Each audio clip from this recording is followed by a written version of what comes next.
जब कर्म पनिशमेंट की बात आती है तो आपके नज़रिए से कि कर्म पनिशमेंट देता क्या है, वो कैसे समझे कि हमें हमारे कर्म के अनुसार ही हमें ये पनिशमेंट मिला है, थोड़ा आप इसे आसानी से समझाएं। कर्मा पनिशमेंट नहीं है। Karma is only about the balance and the पर फिर भी कहीं ना जब हमारे साथ बहुत गलत होता है तो हम हमेशा यही सोचते हैं कि हमारे साथ ही क्यों हुआ, या हर बार हम सबका भला करते हैं फिर भी हमारे साथ ही क्यों बुरा होता है, हमने तो कभी किसी का बुरा चाहा ही नहीं। इसलिए मैंने आपसे प्रश्न किया कि क्या जो हम करते हैं धरते हैं या फिर वही हमें मिलता है, या फिर हम पास्ट लाइफ से कुछ लिखवा कर लाते हैं इस जन्म में। जब हम पैदा होते हैं उससे पहले हम अपनी जन्म की स्टोरी खुद लिखते हैं। हम किस जगह पर पैदा होंगे, किस दिन पैदा होंगे, किस समय पैदा होंगे। सो एवरी तो मैम जो भी हमें दुनिया में लोग मिलते हैं अच्छे बुरे, वो हम क्या डिसाइड करके आते हैं कि हमें यही 100% आप डिसाइड करके आते, बट उसमें आती है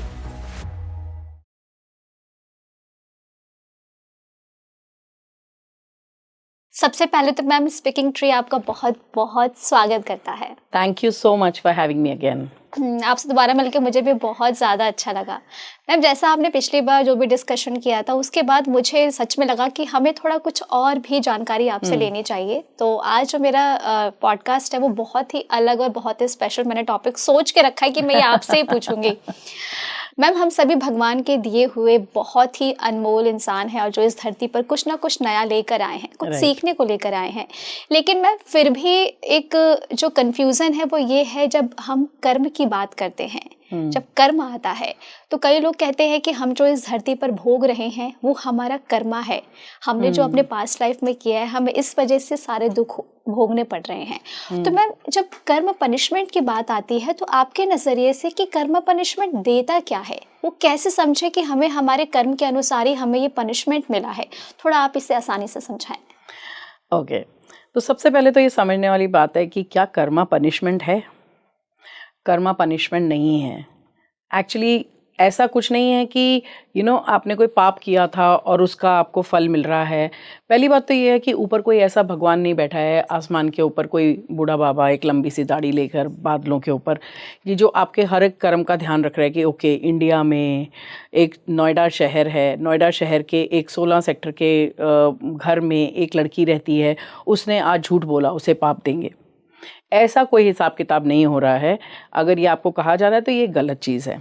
ये ऐसा कुछ नहीं होता है। एक बहुत ही प्यारा सॉफ्टवेयर है ऊपर जो वहाँ पर आपकी एक एक चीज़ को रिकॉर्ड कर रहा है, और ये आप ही डिसाइड करते हो कि आप इस पिछले जन्म में जो आपने किया है उसके अगेंस्ट आप इस जन्म में क्या एक्सपीरियंस करना चाहते हो। सो इसको इस तरीके से समझें तो कर्मा सिर्फ 2 चीज़ों के लिए होता है। कर्मा का मतलब है what goes around comes around, जैसे कि न्यूटन का 3rd लॉ है कि every action has an equal and opposite reaction. But इसका मतलब ये नहीं है कि वो इक्वल एंड ऑपोजिट रिएक्शन कोई पनिशमेंट है। Karma is only about the balance and the release. Balance का मतलब है कि समझो कि मैं पिछले जन्म में मैं एक ऑटिस्टिक बच्चा थी, राइट, और मैंने अपनी माँ को वो दुख दिया जो एक माँ को ऑटिस्टिक बच्चे के होने से होता है। तो इस जन्म में मैं माँ का रोल प्ले करूँगी of another autistic child, just to experience कि वो उस रोल में कैसा फील होता है। तो ये जो है ये कर्मा नहीं है, ये कोई पनिशमेंट नहीं है, इट इज़ ओनली बैलेंसिंग। क्योंकि यहाँ जो हम जो सोल्स हैं, हम यहाँ पर एक दूसरे को पनिश नहीं करने आए हैं और ना ही कोई हमारा हिसाब किताब रख रहा है। हमारा हिसाब किताब हम खुद रखते हैं। सो ये एक तरीके से एक बैलेंसिंग है। ये आप खुद डिसाइड करते हो कि मैंने पिछले जन्म में एक ये एक्सपीरियंस किया था, आज इस जन्म में मैं दूसरा एक्सपीरियंस करूँगी। इट इज़ लाइक कि पिछले जन्म मैंने कल पिछले हफ्ते चाइनीज़ खाया था, इस बार मैं इंडियन खा के देखती हूँ, या अगले हफ्ते मैं थाई खा के देखूंगी। तो it is only like that, you are trying to test everything. तो मैं एक जन्म में अगर मैं एब्यूज़र थी तो इस जन्म में मैं एब्यूज़ करके मैं विक्टिम होके देखना चाहती हूँ कि विक्टिम बन के कैसा फील होता है। So it is like that, it is only to balance the energies. Universe में या ब्रह्मांड में कोई भी पनिशमेंट नहीं है, कोई आपको पनिश नहीं कर रहा है। कोई आपको वहाँ पर जब आपकी आफ्टर लाइफ भी होती है वहाँ पर भी कोई आपसे ये नहीं कहता है कि ये तूने किया ये गलत था। आप खुद ब खुद अपनी रील देखते हो, अपनी पिक्चर देखते हो और आप डिसाइड करते हो कि ये जो है ये ठीक नहीं हुआ और मुझे अब अगली बार इसको ठीक करना है या मुझे इस चीज़ को एक्सपीरियंस करना है। It is all about balance only. Second main thing is कि you come here to release something. Release का मतलब है कि मेरे कुछ अंदर फोबियाज़ हैं या मेरे अंदर कोई पैटर्न्स हैं कोई लाइफ टाइम के पैटर्न्स हैं, समझ लो मेरे अंदर पॉवर्टी कॉन्शियसनेस है, मुझे हमेशा लगता है कि पैसा जो है वो स्कैर्स है या कम है, राइट? तो इस जन्म में मैं अपने पॉवर्टी कॉन्शियसनेस को रिलीज करने के लिए आऊंगी, मैं अपने उस पैटर्न को रिलीज करने के लिए आऊंगी। और उसके लिए हो सकता है कि मैं जन्म लूं ऐसे घर में जहां पर पैसा नहीं है, या मैं ऐसे घर में जन्म लूं जहां पर बहुत पैसा है और मैं उस पैसे को खो दूं, और फिर मुझे अपने इन पैटर्न्स के ऊपर काम करना पड़े। तो it is, karma is not a punishment, it is only about to balance out the energies and to release whatever is not working inside of you. आपके अंदर कोई पैटर्न्स हैं, आपके अंदर कोई बिलीफ सिस्टम्स हैं, जैसे कि अगर किसी को कुत्ते से फोबिया है या किसी को पानी से फोबिया है, इसका मतलब ये थोड़ी कि उसने पिछले जन्म में कोई गलत काम किया था तो उसको ये इस जन्म में ये फोबिया हो रहा है।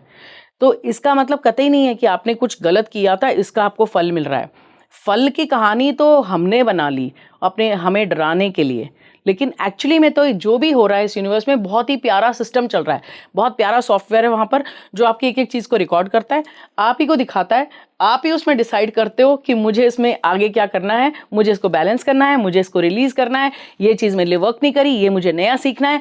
It is all about learning, that's it. So it beautiful software is working, बहुत ही प्यारा। मैंने आपसे इसलिए पूछा ना क्योंकि हम सभी इंसान हैं और हम सभी जो भी करते हैं या जो भी यहाँ पे हम सीखते हैं वो हम सब अपने एक दूसरे के लिए अच्छे भविष्य के लिए करते हैं, पर फिर भी कहीं ना जब हमारे साथ बहुत गलत होता है तो हम हमेशा यही सोचते हैं कि हमारे साथ ही क्यों हुआ, या हर बार हम सबका भला करते हैं फिर भी हमारे साथ ही क्यों बुरा होता है, हमने तो कभी किसी का बुरा चाहा ही नहीं। इसलिए मैंने आपसे प्रश्न किया कि क्या जो हम करते हैं धरते हैं या फिर वही हमें मिलता है, या फिर हम पास्ट लाइफ से कुछ लिखवा कर लाते हैं इस जन्म में। हाँ बिल्कुल, हम पास्ट लाइफ से लिखवा कर लाते हैं, इन पास्ट लाइफ से भी नहीं तो इसको इस तरीके से समझते हैं कि जब हम पैदा होते हैं उससे पहले हम अपनी जन्म की स्टोरी खुद लिखते हैं। हम अपने माता पिता भी हम चूज़ करते हैं, हम अपना नाम भी खुद चूज़ करते हैं, हम ये भी खुद चूज़ करते हैं कि हम किस जगह पर पैदा होंगे, किस दिन पैदा होंगे, किस समय पैदा होंगे। सो एवरीथिंग वी डिसाइड, ये पूरी स्क्रिप्ट हम लिख के देते हैं और फिर हम ही भूल जाते हैं क्योंकि हमें पैदा होते ही एमनीजिया हो जाता है। और हम स्क्रिप्ट लिखते कैसे हैं? सो इट्स लाइक कि हम आते क्यों हैं, पहले तो इस बात को समझते हैं। तो सोल इज, हम एज अ सोल हम सिर्फ अपग्रेड होना चाहते हैं। जैसे अगर आप लाइफ में देखो तो आप स्कूल गए, आप स्कूल गए तो पहले आपने क्या किया? आपने लेसन सीखे, उसमें एक टेस्ट था। हाँ। टेस्ट अगर पास हो गया तो आपने लेसन सीख लिया, तो टेस्ट पास हो गया तो आप अपग्रेड हो गए। बट जब तक आपने लेसन नहीं सीखा आपको वही टेस्ट बार बार देना पड़ता है, जब तक आप अपना लेसन नहीं सीख लेते। जब आपको फर्स्ट स्टैंडर्ड की मैथ्स आ जाती है, आपको लेसन समझ में आ जाता है, आपका टेस्ट होता है, आप पास हो जाते हो और आप अपग्रेड हो जाते हो। ठीक है, लाइफ थोड़ी सी उल्टी होती है। लाइफ में सबसे पहले टेस्ट होते हैं, और टेस्ट क्या होते हैं? वो लोग, वो सिचुएशंस, वो जो आपके साथ हो रहा है, वो सब एक टेस्ट है। और वो टेस्ट आपने ही चूज़ किया। क्यों? क्योंकि उसमें कोई लेसन छुपा है और वो लेसन आपको सीखना है। जिस दिन आप वो लेसन सीख जाओगे, ये लोग, ये सिचुएशंस, ये चीज़ें आपकी दुनिया से, ज़िंदगी से गायब हो जाएंगी। बट जब तक आप अपना लेसन नहीं सीखोगे तब तक ये लोग, ये सिचुएशंस किसी ना किसी और रूप में आती रहेंगी और वो आपको तब तक तंग करेंगी जब तक आप अपना लेसन नहीं सीख जाओगे। और जिस दिन आपने लेसन सीख लिया आप अपग्रेड हो जाओगे। और एज अ सोल हम आए ही अपना लेसन सीखने। सो लाइफ में जो भी हो रहा है कि जो हमें लोग तंग कर रहे हैं या जो सिचुएशंस हमें बार बार आ रही हैं, मुझे कॉन्फिडेंस नहीं है, या मेरे को सेल्फ लव की कमी है, या मेरा सेल्फ वर्थ कम है, या मुझे पैसे की कमी हो रही है, ये सिचुएशन बार बार मेरी लाइफ में क्यों नहीं आ रही है? क्योंकि ये जो सारे लोग हैं, ये जो सारी सिचुएशंस हैं, ये मुझे सिर्फ यही याद करा रही हैं कि तू आई किस लिए थी। तुम आई थी अपना लेसन सीखने। समझो अगर मेरा लेसन सेल्फ लव है तो मुझे दुनिया क्या देगी? बिल्कुल उसको opposite. So the world will give me what? They will not give me love, and then I will have to learn to love my own self. That is my lesson and that is the reason why you come in to this world. हम सिर्फ यहाँ पर lesson सीखने आए हैं, अपनी soul को upgrade करने के लिए आए हैं, और यही हमारा सोल पर्पस है। That is our soul purpose. बाकी सब रोल है। हम कभी माँ का रोल प्ले कर रहे हैं, कभी टीचर का रोल प्ले कर रहे हैं, कभी कोच का रोल प्ले कर रहे हैं, कभी बिजनेस वुमन का रोल प्ले कर रहे हैं। That's a role. सो हमारे दो ही चीज़ें हैं, एक रोल प्ले है और एक हमारा सोल प्ले है। तो जो रोल है वो हमें खेलना है क्योंकि हम इस नाटक में आए हैं, लेकिन हमें अपने सोल के पर्पस को नहीं भूलना है। सोल के पर्पस को याद करते हुए अपने लेसन्स को लर्न करेंगे, जो भी वो सिचुएशंस हमें सिखा रही हैं। It's only about lessons.